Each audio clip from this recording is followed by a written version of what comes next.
مختلفة.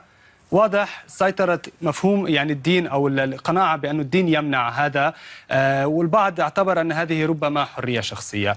لودفيك، سؤالي إليك، أنتم أصبحتم الآن حوالي 7 أئمة تقولون بأن الإسلام يسمح بذلك ولا يتعارض مع المثلية الجنسية، ولكن واضح هناك الأكثرية ما في إحصائيات رسمية أنها ضد هذا الموضوع.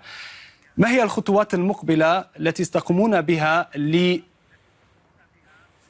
يعني لتشرحوا للناس وجهة نظركم؟ وهل كمان في عدائية واضحة لكم؟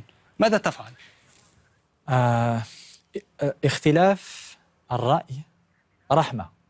لازم الإنسان يعني يختار ماذا يريد أن يفعل في حياته وماذا يفعل بجنسيته.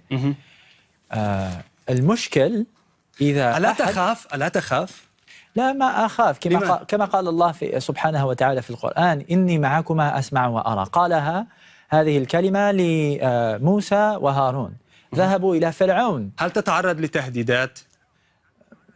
في بعض الأحيان، لكن هذا مش المشكلة. المشكل أن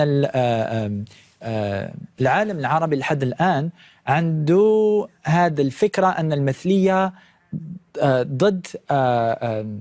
ضد الإسلام، ولا لازم يعني تربية وتصفية من ناحية هذا الحرب ضد القليات، وخاصة قليات المثليين. طيب الشيخ صار واقع أنه المثلية موجودة في العالم العربي، يعني لا عندما لا نتحدث عنها هذا لا يعني أنها غير موجودة. ما في أرقام رسمية نتيجة أنه في ناس لا تقدر أن تعبر عن نفسها، بس دليل وجود معنا بالحلقة لودفيك محمد هو مثلي جنسي وهو عربي من أصل جزائري. ما العمل؟ كيف يتم التصرف مع المثلية الجنسية؟ من حق كل مواطن حسب حقوق الإنسان أن يتمتع بالمواطنة، بالمساواة، بحقوقه الكاملة، وأن يعيش كما يريد هو إن لم يؤذي الآخرين. إذا ما العمل؟ أعطيني أمثلة عملي، أعطيني مثل عملي. لودفيك رح يجي ويزورك عندك بالمغرب، ماذا ستقول له؟ إن شاء الله. أكيد إذا زارني سأستقبله وسأكون سعيدا باستقباله وبالحديث معه. نحن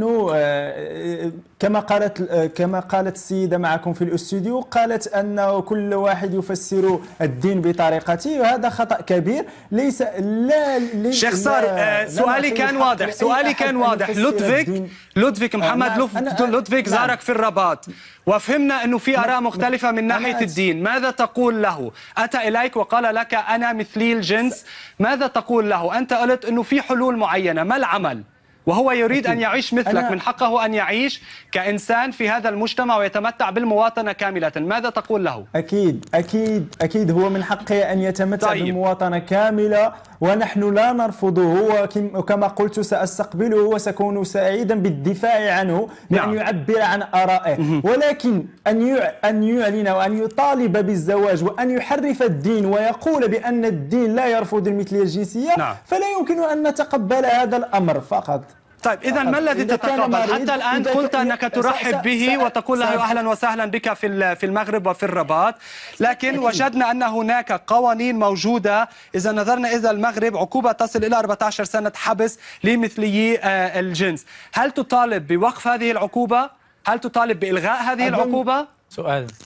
أظن أن العقوبة هنا تخص ممارسة الفعل الجنسي. وإذا أليس من حق كل شخص أن يمارس الجنس مع أي شخص يريد، بحال إذا كان الشخصين راشدين وبكل إرادتهما؟